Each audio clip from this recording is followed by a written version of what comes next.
নমস্কাৰ বন্ধু বান্ধৱীসকল, কি খবৰ? আপোনালোকৰ খবৰ নিশ্চয় ভাল। আশা ৰাখিছোঁ সকলোৱে ভালে কুশলে আছে আৰু ময়ো মোটামুটি ভালে আছোঁ। আৰু আজি হ'ল শিৱৰাত্ৰি আৰু শিৱৰাত্ৰিৰ সকলোকে হিয়া ভৰা শুভেচ্ছা জ্ঞাপন কৰিছোঁ। ভগৱান শিৱই যাতে আপোনালোকৰ দুখ দুৰ্দশা অপায় অমংগলবোৰ আঁতৰাই সকলোকে ভালে কুশলে ৰাখে, তাৰে ভগৱানৰ ওচৰত প্ৰাৰ্থনা জনাইছোঁ। আৰু ময়ো যাতে ভালে ভালে থাকোঁ, আপোনালোকেও যাতে মোক আশীৰ্বাদ কৰে। আৰু শিৱৰাত্ৰিৰ বহুত বহুত শুভেচ্ছা জ্ঞাপন কৰিলোঁ। সকলোৱে শিৱৰাত্ৰি পূজা কৰক আৰু আপোনালোকৰ অপায় অমংগলবোৰ দূৰ হওক, তাৰে কামনা কৰিলোঁ। আৰু আমিও ভাবিছোঁ আজি এভাগ সন্ধিয়া সময়ত শৰাই আগবঢ়াম বুলি। আৰু ময়ো এতিয়া ধুনীয়াকৈ ঘৰ চৰ চাফা কৰি লৈ গা চা ধুনীয়াকৈ ধুই ল'লোঁ। আৰু এতিয়া মন্দিৰটো ধুনীয়াকৈ মুচি কাচি থৈ দিব লাগিব, যিহেতু সন্ধিয়া শৰাই আগবঢ়াব লাগিব। গতিকে আজিৰ দিনটোত কি কি দেখুৱাব পাৰোঁ আপোনালোকক দেখুৱাবলৈ চেষ্টা কৰিম। চোতালৰ সন্মুখত কৰি লোৱা সৰুকৈ এয়া মোৰ শিৱ মন্দিৰ।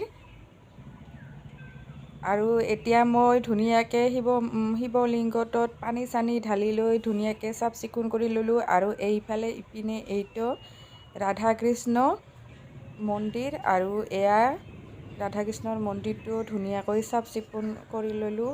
ওচৰতে এডাল তুলসীৰ গছো ৰুইছোঁ। আৰু শিৱ মন্দিৰৰ ওপৰতে এইডাল কাঠণ্ড ফুলৰ গছ, আৰু কাঠণ্ড ফুলৰ গছডালৰ ওপৰত এয়া অপৰাজিতা ফুলৰ গছ। আৰু যিহেতু খৰালি মাহ, সেইকাৰণে অকণমান মৰি যোৱাৰ নিচিনা হৈছে অপৰাজিতাৰ গছডাল, কিন্তু বাৰিষাবিলাক ধুনীয়া হয় আৰু বহুত ফুলে। আৰু এয়া ছাইডত এডাল নেমু গছো আছে। মোৰ সৰুকৈ দুটা এয়া মন্দিৰ, কৃষ্ণ মন্দিৰ আৰু শিৱ মন্দিৰ। এয়া মই শিৱ মন্দিৰত ধুনীয়াকৈ বেলৰ পাত আৰু ফুল দি ধূপ চাকি জ্বলাই সেৱা কৰিলোঁ। লগতে পানী আৰু গাখীৰো ঢালিলোঁ শিৱলিংগত। আৰু এইপিনে শ্ৰীকৃষ্ণ আৰু ৰাধা, ইয়াতো ধুনীয়াকৈ ধূপ চাকি জ্বলাই দিলোঁ। যিহেতু দুয়োটা মন্দিৰ একেলগে ওচৰতে আছে, দুয়োটা মন্দিৰতে ধুনীয়াকৈ এনেদৰে ধূপ চাকি জ্বলাই ল'লোঁ। যিহেতু বাহিৰত যোৱা নহ'ল, ঘৰতে পূজাটো কৰি ল'লোঁ।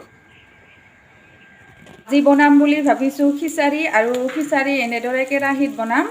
আৰু খিচাৰি বনাবৰ বাবে মই 1 বাতি লৈছোঁ জহা চাউল, মুগৰ দালি, মচুৰৰ দালি, আৰু ইয়াত লৈছোঁ ফুলকবি, গাজৰ, আলু। এয়া ধুনীয়াকৈ সৰু সৰুকৈ কাটি লৈছোঁ। দালি, আলু, ফুলকবি আৰু গাজৰখিনি এনেদৰে ধুনীয়াকৈ এতিয়া তেলত ভাজি ল'ম অকণমান।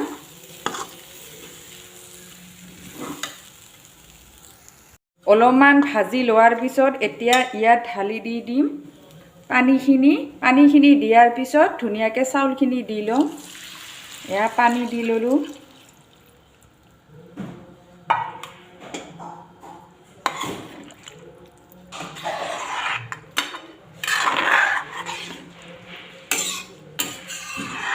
এতিয়া ইয়াত দি ল'ম চাউলখিনি।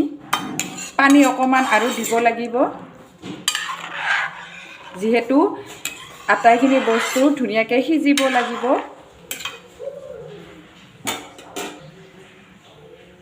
চাওকচোন, কালাৰটো দেখিবলৈ কি ধুনীয়া সুন্দৰ হৈছে। ধুনীয়াকৈ পানী দি ল'লোঁ। আৰু এতিয়া ইয়াত দি দিম ঢাকনখন দিলেহে ধুনীয়াকৈ সিজিব।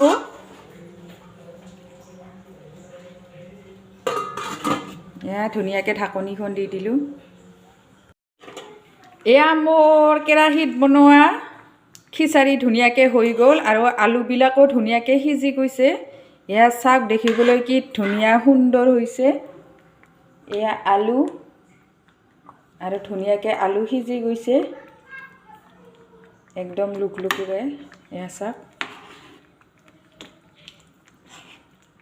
আলু সিজি ভাঙি গুৰি হৈ গৈছে একেবাৰে। এয়া মোৰ ধুনীয়া খিচাৰি হৈ গ'ল। এতিয়া মই খিচাৰিখিনি ধুনীয়াকৈ নমাই থৈ দিম। আৰু আজি অকণমান বেলেগ ষ্টাইলত বনালোঁ খিচাৰিখিনি। আলুবিলাক একেবাৰে ভাঙি নোহোৱাই হৈ গ'ল আলুখিনি। খিচাৰীত অকণমান ডাঙৰ ডাঙৰকৈ গোটা আলু থাকিলে খাই ভাল লাগে।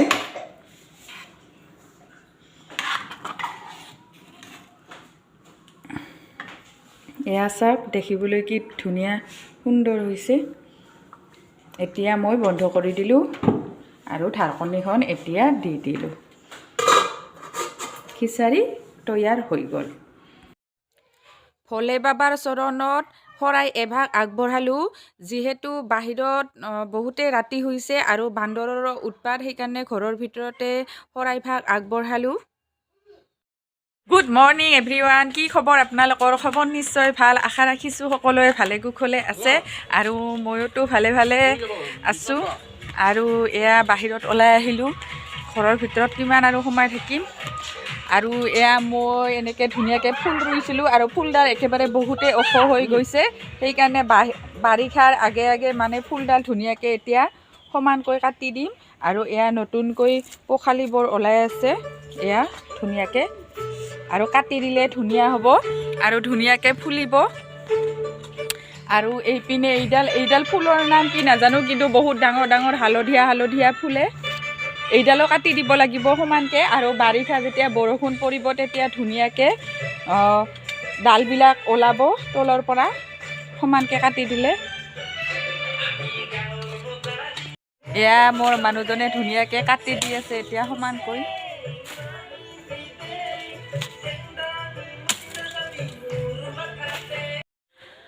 যোৱাকালি শিৱৰাত্ৰি পূজা ভালে ভালে গ'ল। আশা ৰাখিছোঁ আপোনালোকৰো ভালে ভালেই গৈছে কিজানি।